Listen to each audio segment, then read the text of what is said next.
Pessoal, quarta revolução industrial. Todo mundo já ouviu falar disso, certo?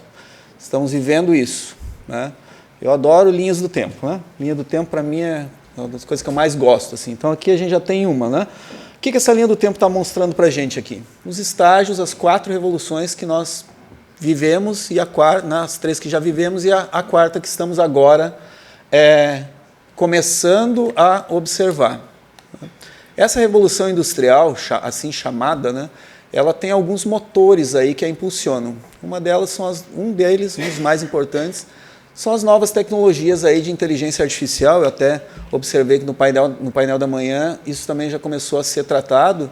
E hoje, quando a gente está falando aí de direito, quando a gente está falando de tecnologia, certamente essa temática está presente, né? Nós tivemos grandes avanços nesse campo nos últimos 10 a 15 anos.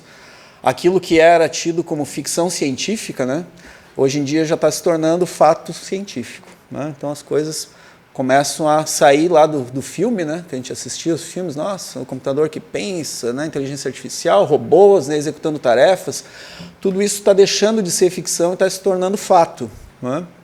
Então, nós estamos ouvindo muitas coisas aí que eram impensáveis, né? Carros dirigindo sozinho, né?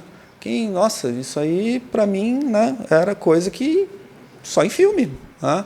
Carros voadores, né? Embraer investindo agora numa planta de carros voadores. Né? Eu lembro dos Jetsons, né? Tinha um desenho dos Jetsons, alguns aqui vão lembrar.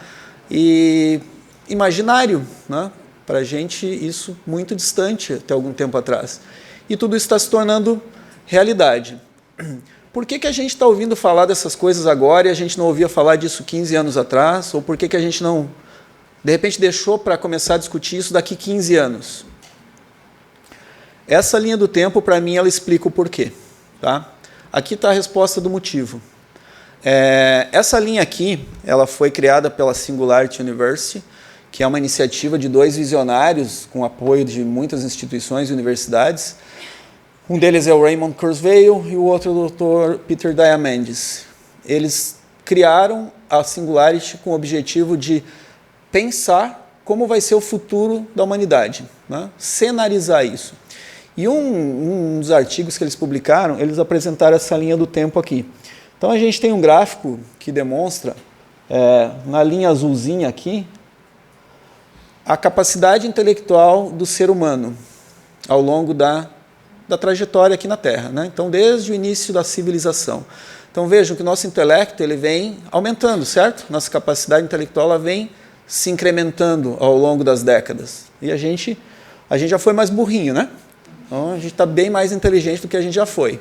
E ela continua crescendo. Só que, a partir da década de 50, começou a surgir uma outra curva ali de inteligência e capacidade. Que inteligência é essa? Inteligência das máquinas, né?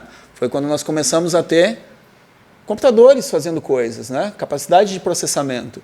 Vamos voltar um slide aqui, ó. Ver se eu consigo voltar.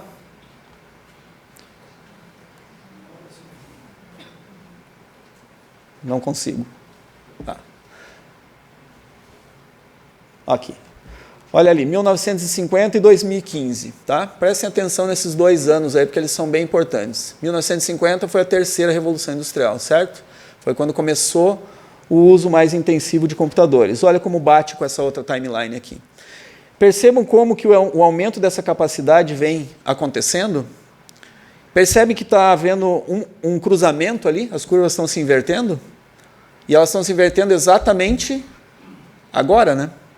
Por isso que agora que a gente está ouvindo falar dessas coisas, e não ouvíamos antes, e não deixamos para começar a discutir isso mais para frente. É porque entre 2015 e 2023, a capacidade das máquinas ela vai superar a capacidade de um cérebro humano. Aí alguém vai dizer assim, poxa, mas se eu somar hoje toda a capacidade computacional do mundo, isso já deve superar a capacidade de um cérebro humano, né? Sim, supera. Mas eu não consigo comprar essa capacidade, porque ela ainda era cara. O que essa curva aqui fala é o seguinte, entre 2015 e 2023, qualquer pessoa no mundo conseguirá comprar capacidade de processamento superior à de um cérebro humano por menos de $1.000. Isso está disponível, já está disponível na nuvem. e vai começar a se intensificar e ficar cada vez mais poderosa, cada vez mais potente. Ao ponto de que, em 2045, estima-se que qualquer um vai poder comprar, por menos de $1.000, capacidade de processamento equivalente à soma de todos os cérebros da raça humana. Isso muda alguma coisa? Muda muita coisa. Então, essa curva aqui, este gráfico, explica por que nós estamos discutindo essas questões. É porque a capacidade das máquinas de processar informações, de trazer soluções com níveis de inteligência, ela está se barateando, ao mesmo tempo em que está se sofisticando. Ok? Então, isso aqui é o motivo da nossa discussão. Trazendo agora para o campo da justiça, né? Olhando para o segmento de legal aqui, que é o nosso interesse. Quais foram as gerações que nós tivemos de tecnologias para lidar com o processo? Lá atrás, né? Papel, caneta, máquina de escrever, certo? Meados da década de 90, a gente começou a usar computador, mas o processo ainda não era digital, certo? A gente ainda tinha as pastinhas ali com os processos. Alguns escritórios e alguns tribunais já tinham um sistema que ajudava a entender e organizar a tramitação de processo, mas ainda nós usávamos o papel. Nos anos 2000, foi que o processo começou a se tornar digital. Né? Começamos o processo de transformação digital. O processo deixou de ser físico, passou a ser gerido em meio digital, arquivos digitais. Isso aqui é o que a gente chama da primeira onda de transformação digital, ok? Que aconteceu em torno de 10, 12 anos. Alguns tribunais, alguns escritórios ainda passam, de certa forma, por isso de uma forma mais intensa. Alguns tribunais estão mais avançados, outros estão menos. Então, isso ainda é uma realidade aqui que cada um tem em diferentes estágios. E agora, a partir de 2015, começou a surgir o que a gente chama da segunda onda de transformação digital, que é o uso de soluções de inteligência artificial e analytics para poder aproveitar esse potencial todo de tecnologia que está vindo aí. Ok? Então, além de ter o processo digital, nós podemos agora ter soluções de ciência de dados aplicadas em cima dessas informações. É o que se conhece por jurimetria, por exemplo, né? Analytics. Então, essas ferramentas, essas soluções, vêm trazendo um impacto, um avanço muito grande a partir de agora. Né? Nós estamos imersos já nessa revolução aí. O quão importante isso vai ser? Né? O Gartner, que é o instituto mais respeitado aí em termos de previsões, de futurologia, de estratégias de tecnologia no mundo, eles têm lá mais de 1.100 analistas, eles afirmam que inteligência artificial vai ser a classe de tecnologias mais impactante, mais disruptiva ao longo dos próximos 10 anos. Isso vai nos impactar em todos os campos da sociedade. Mas todo mundo fala de inteligência artificial como se a gente pudesse sair e comprar 1 quilo ali na esquina, né? Me vê aí 1 quilo de inteligência artificial. É assim que a gente vai consumir isso? Não, né? A inteligência artificial ela é um motor para as coisas. A gente vai consumir e vai utilizar aplicações, sistemas, produtos que trazem isso embarcado. Você não vai comprar uma inteligência artificial, você vai comprar um carro que tem alguma coisa de inteligência, um sistema que tem alguma coisa de inteligência, uma aplicação, um produto. Okay? E esses produtos são os que efetivamente vão transformar a nossa vida, seja no campo pessoal, seja no trabalho. O painel aqui são low-techs, né? Mas assim, acho que já foi até conceituado aqui na abertura, né, pela doutora. Só revisando, né, talvez a gente não tenha ainda muito fluência do que é nesse termo, low-tech, legal-tech. Da forma mais simples possível, né? São empresas de tecnologia focadas no mercado jurídico. Ok? Então, esse é o conceito mais simplificado e mais objetivo que eu conheço para definir o que é uma low-tech. Então, é um termo aí que está, às vezes, bastante ligado a esse mercado de startups. A gente vai, com certeza, falar sobre isso aqui, né? Mas não necessariamente, né? São todas as empresas que trabalham com soluções para o meio jurídico. A gente está falando de law techs, mas esse fenômeno das techs, ele também existe em outros segmentos, certo? Provavelmente alguém aqui, várias pessoas já ouviram falar das fintechs, né? São empresas que se dedicam a criar soluções inovadoras para o mercado financeiro. Né? As health techs são as empresas dedicadas a fazer isso no segmento de saúde. Então, esses segmentos, essas empresas especializadas em trazer novos modelos de solução, muitas vezes se especializam em algum segmento, né? E começam a fazer parte de um ecossistema. Então, a gente tem vários ecossistemas crescendo muito em vários eixos aí de negócios.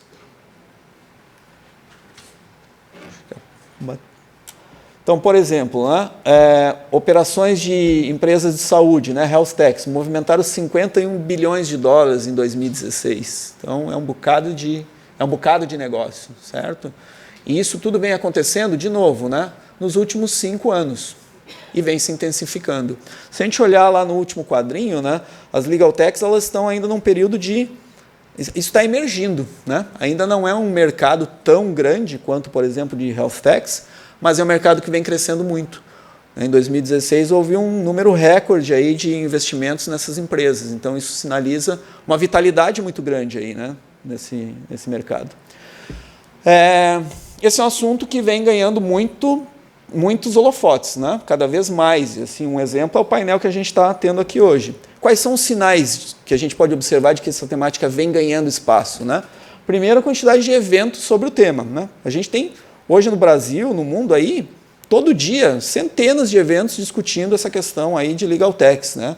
A mudança no cenário do direito. Então, isso claramente é um sinal. Né? O tema sendo trabalhado em eventos. Né? Hackathons, né? Todo mundo já deve ter ouvido falar hackathon. Esse termo talvez até é um termo bem estranho para muita gente, até bem pouco tempo atrás. Hackathon, o que é isso, meu Deus? Um gênero musical? O que é isso? É de passar no cabelo? O que é isso? Né? É o quê? São maratonas de programação com o objetivo de desenvolver soluções inovadoras. E isso vem sendo feito agora cada vez mais no campo do direito. Exemplo, a gente teve agora em fevereiro o primeiro hackathon de nível global para criar soluções inovadoras para a área jurídica. Né? Foi um hackathon onde participaram 40 países, 10 mil pessoas. Né? O Brasil participou, várias outras nações participaram. Então foi o primeiro. Né? Com certeza são iniciativas que vão continuar e vão se expandir. E que a gente não via isso 3 anos atrás, 2 anos atrás, 5 anos atrás. Então, mais um sinal, quando você tem um evento de nível global simultâneo, 40 países envolvidos numa matéria, isso tem importância, certo? É um assunto que a gente deve estar prestando atenção. A gente tem o Bruno aqui hoje, né, que é o presidente da B2L, e a própria criação da B2L é um outro sinal. Né? A B2L deve estar completando o quê? 1 ano, Bruno? Menos de um ano. Menos de um ano. Então, a partir do momento que a gente tem também uma associação brasileira dessas empresas, isso já denota também o quanto isso, né, vem tendo importância aqui para o nosso país. Tá? Criação da comissão de startups aqui, né, eu coloquei também aqui na OAB de Santa Catarina, que eu também acho que é uma comissão bem recente, acho que tem meses, né, de idade, não sei quando foi fundada exatamente, mas acho que quando foi criada, mas acho que é muito jovem, né, muito recente. Mas também é mais uma manifestação, né? Quando a gente vê uma comissão dedicada a startups, né? Isso é mais um sinal. Então, o tema realmente é importante. Aqui eu trouxe o calendário de eventos lá da B2L, né? Um printzinho ali, olha, todo dia tem evento, né? Mais de um até, às vezes a pessoa tem até que sair correndo de um evento para o outro. O Bruno aqui, ele se desdobra, né? Essa semana acho que ele vai dar assim, umas 10 cidades diferentes aí, para poder dar conta da agenda, né? E também o crescimento desses eventos aí de legal players, que a gente chama inovadores, né? São novos atores aí entrando e contribuindo na criação de inovações para esse segmento. Aqui eu trouxe aqui a notícia, né, da criação da comissão de startups aqui, né, que eu achei muito bacana, acho que é um movimento legal, realmente tem muito que ser discutido aí e realmente merece uma comissão dedicada ao assunto, né? Então até parabéns. Dezembro, a doutora Juliana está aqui me ajudando. Ó, dezembro, faz poucos meses aí, bem novinha mesmo. Esse aqui o Bruno conhece bem, né, Bruno? Sabem o que é isso aqui? É o radar das empresas de legal techs no Brasil. Esse acho que é o último até, né? Eu tenho a impressão que é o último. Acredito que até depois vocês vão falar um pouquinho mais sobre isso, talvez o professor Alexandre vai mostrar também, o Bruno vai falar. Olha já quantas dezenas, né, de empresas inovadoras atuando nesse meio. Né? E não sei se você sabe, Bruno, quantas empresas tinha no início, tem de cabeça, quando foi fundado? 5? E atualmente? Deve estar chegando em 150. 150. Menos de um ano. Passou de 5 para 150 em menos de um ano.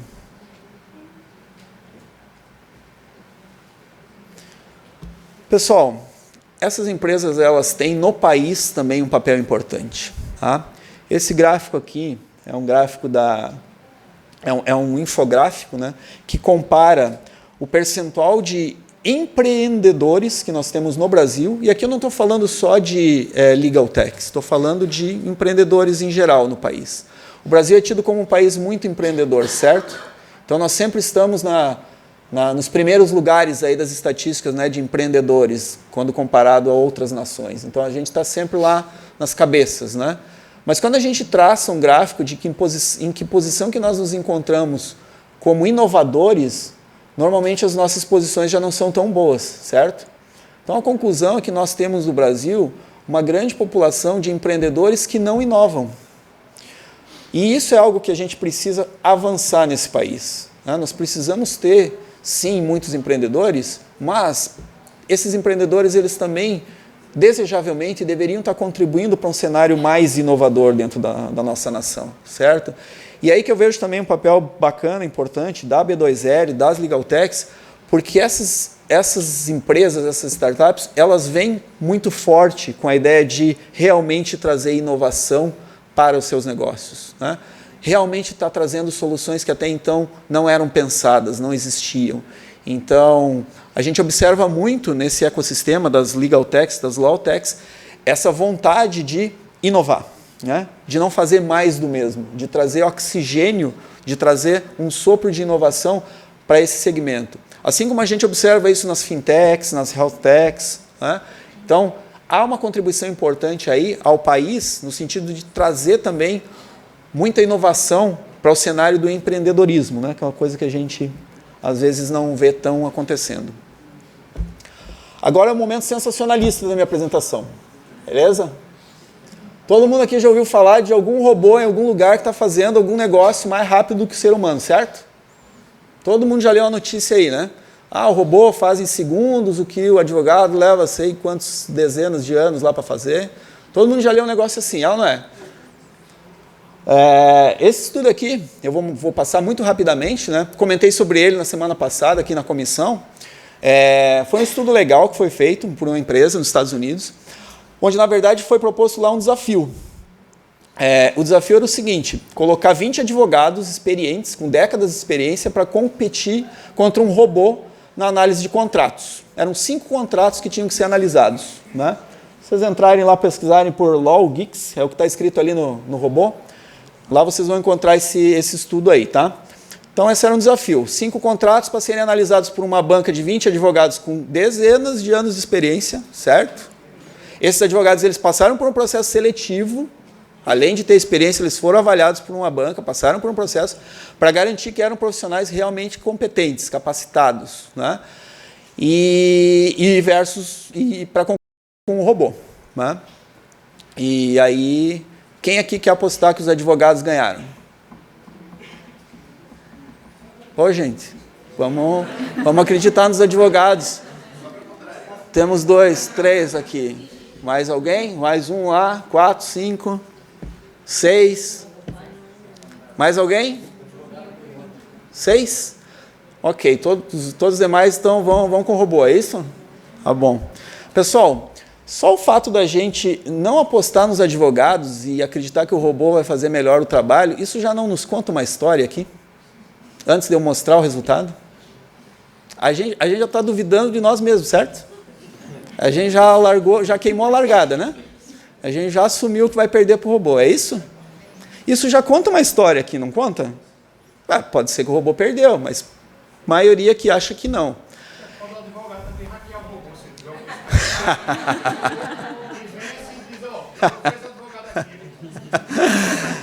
Pode ser também, né? Aí, ó. Aqui o resultado. Então, temos 6 perdedores aqui, tá, pessoal? Vocês apostaram nos advogados, não deu, não foi dessa vez, tá? A performance do robô foi 94%, tá? Performance dos advogados foi 85%. O melhor advogado empatou com o robô, tá? O pior advogado teve 67% de acerto. Ok? Quanto tempo os advogados precisaram para fazer essa análise? 2 horas. 2 horas. Quanto tempo o robô precisou? 10 minutos? 26 segundos. Isso sem falar na quantidade de café que os advogados tomaram, né? E que o robô não precisou, hein? Economizou café lá do pessoal. Esse estudo foi um estudo legal porque ele foi acompanhado por 5 universidades, ele foi auditado por 5 universidades, dentre elas a Universidade de Stanford, para garantir que não tinha nenhum tipo de viés ali, de privilégio ou de manipulação, tá? Isso aqui, como eu falei, é sensacionalismo, beleza? Não quer dizer, e eu não quero passar a imagem aqui porque eu não acredito nisso, não quer dizer que o robô vai agora chegar e substituir o advogado, né? Eu não acredito nisso. Assim, não sei, depois vamos ver o que o Bruno e o Alexandre vão dizer, talvez eles vão até falar outra coisa, tá? Mas eu, pessoalmente, não acredito nisso. Isso é sensacionalismo, tá? Mas tem um papel importante. Acaba ajudando a nos educar a respeito das possibilidades que a tecnologia está trazendo, certo? Então, esse robô, com certeza, ele foi preparado para fazer aquele tipo de análise específico. Se você passa para ele um caso, por exemplo, aqui eram contratos, eram NDAs, né, eram acordos de confidencialidade. Se você passar para ele fazer análise de um caso lá de violência doméstica, por exemplo, ele não vai fazer nada. Tem que ter todo um preparo para isso, tem que ser um projeto também apartado. Ok? Então, assim, com certeza a automação ela vai trazer outros níveis de performance e de produtividade para o trabalho para os operadores do direito. Nós estamos empurrando a fronteira daquilo que é possível automatizar, certo? Nós íamos até um determinado ponto, hoje em dia se consegue mais, né? A inteligência artificial está trazendo novas possibilidades. Então, sim, algumas coisas a gente vai automatizar com robôs, né? Tarefas repetitivas. O ser humano ele não foi feito para lidar com grandes volumes de informação e ele não gosta, ele não foi preparado para ficar fazendo tarefa repetitiva a vida toda. Então, para esse tipo de trabalho, com certeza, a automação via robôs e inteligência artificial vem como uma solução aí com bastante força, né? Quer a gente goste disso, quer a gente não goste, certo? Independe da gente gostar, vai acontecer de qualquer forma, beleza? Mas sempre tem esse debate, né? O advogado robô vai fazer tudo, né? O advogado robô agora vai substituir o advogado. Pessoalmente, eu não acredito, né? Mas o conselho que eu sempre dou é que, se você não quer ser substituído por um robô, não seja um robô, ok? Se você está lá fazendo atividade repetitiva, cara, isso mais cedo ou mais tarde, um robô vai chegar lá e vai roubar o seu emprego, ok? Se você só faz isso. Então, aqui começa o debate também interessante, né? Que outros campos emergem aí, que outros modelos até de negócio emergem a partir dessas tecnologias que estão surgindo, tá? Depois o Bruno vai falar, e o professor vai falar, né, mas aqui tem um artigo legal, né, que fala sobre isso, né? As legal techs, elas não vão substituir os advogados, né? Então, isso é fato, certo? São soluções que vêm para aprimorar, para inovar no campo do direito, não para substituir o advogado, tá? Então, vamos derrubar alguns mitos aí, né? Primeiro, né, o computador vai agir sozinho, o computador vai advogar sozinho, ele vai fazer tudo sozinho. Certo? Errado, né? Isso não vai acontecer, ok? A gente pode parar, eu acho que a gente pode, né, virar a página desse debate aí, né? O computador não vai advogar sozinho, ele não vai fazer o que ele quiser sozinho, tá? Você não será substituído a menos que você seja um robô, como eu falei, tá? Então, a inteligência artificial, ela escala a capacidade produtiva, né? É o que o Gartner fala ali de inteligência artificial scales people, né? Ela consegue que você faça mais, você consegue fazer muito mais com essas ferramentas, tá? Então, vai haver um aumento grande de produtividade, né? Em que pese não haver substituição, haverá mudanças no trabalho, certo? Haverá mudanças no trabalho do advogado, haverá mudanças no trabalho do escritório, certo? A dinâmica de trabalho vai ser um pouco diferente, as atividades vão mudar um pouco, né? Perfil do profissional vai mudar também, e novos profissionais provavelmente se juntarão aos escritórios, certo?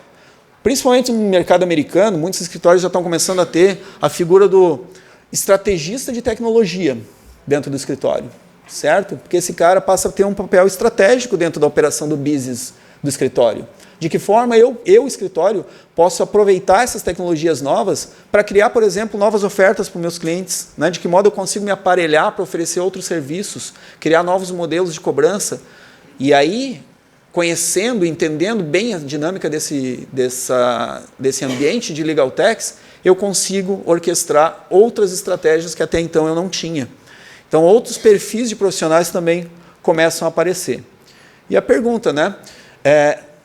De que lado nós queremos estar, né, cada um de nós? Né? Do lado que vai se tornar obsoleto ou do lado que vai criar essa obsolescência? Né? Fica a pergunta.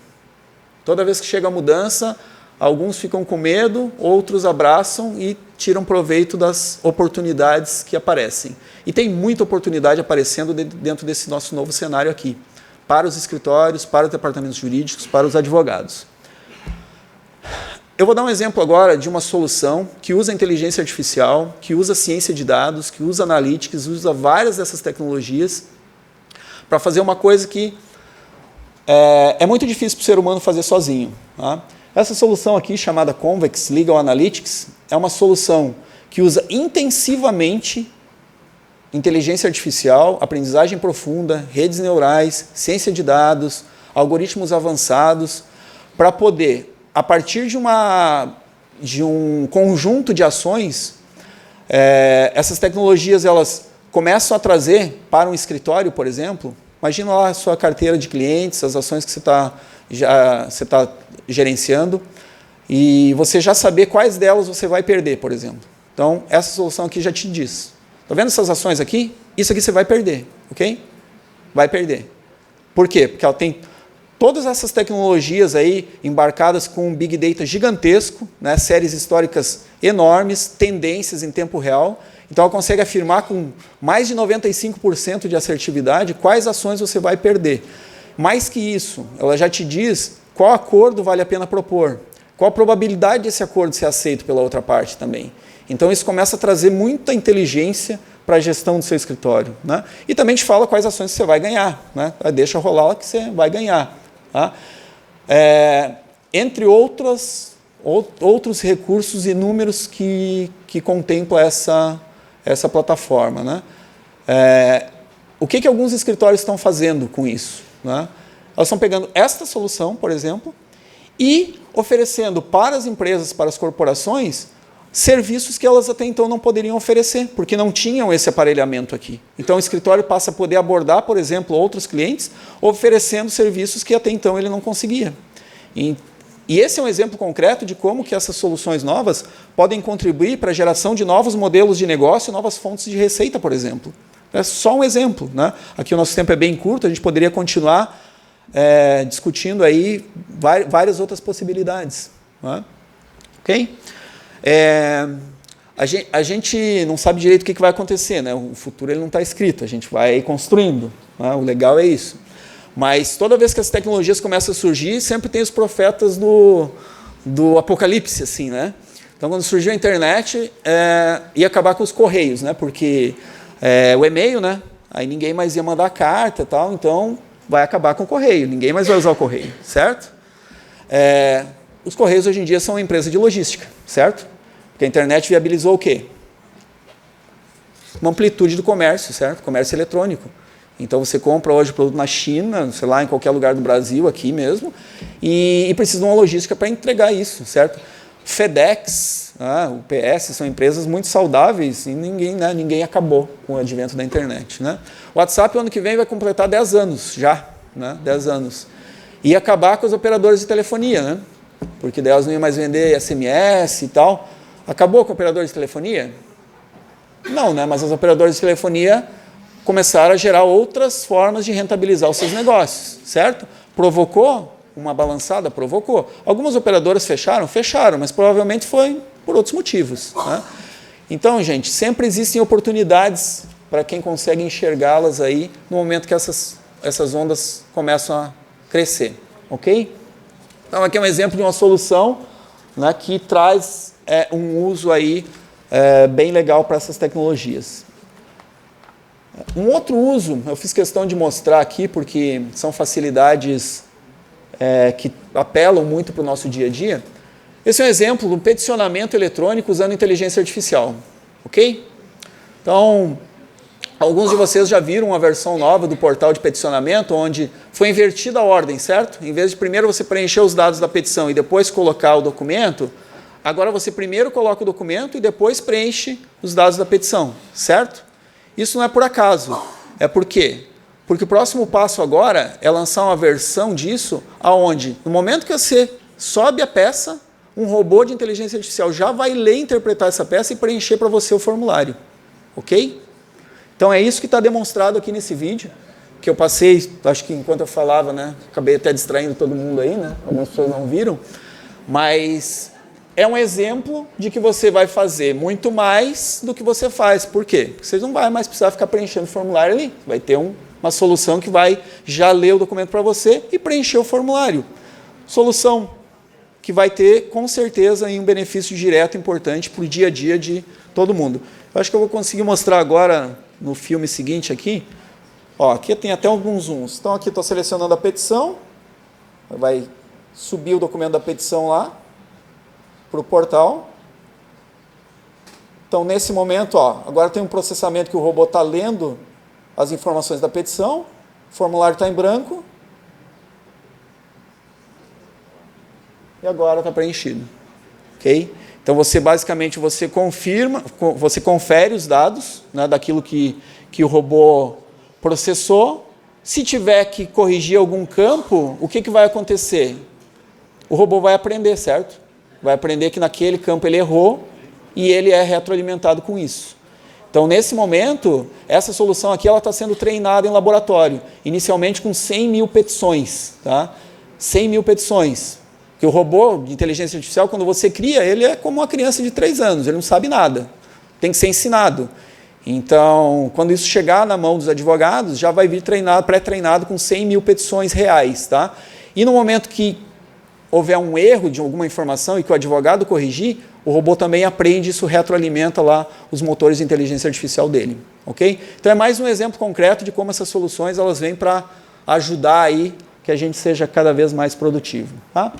Aqui já estou terminando a minha exposição, são algumas tendências globais aí no campo de tecnologia e legal techs. Então, por exemplo, assistentes robóticos. Assistentes robóticos são coisas como essas que eu mostrei aqui agora, certo? Então, isso é uma tendência que cada vez mais vai estar presente aí, né? Pesquisa inteligente de documentos. O número 3 ali, Big Data Analytics, é aquela solução que eu falei antes, Convex, é um exemplo de aplicação dessas tecnologias de Big Data Analytics. Tá? Então, uma solução concreta para isso. Né? Assistência legal automatizada, né? Alguns já usam aí, chatbots, por exemplo, é esse tipo de solução. Ajuda na redação de documentos, por exemplo. Né? E isso aqui é interessante, novos modelos de negócio e métodos de pagamento para advogados. Okay? Começa a surgir, para quem enxerga, começa a surgir aqui muitas novas possibilidades interessantes, ok? De oferecer novos serviços para os seus clientes, novos negócios, rentabilizar sob formas novas que até então não eram viáveis. Ok? Obrigado.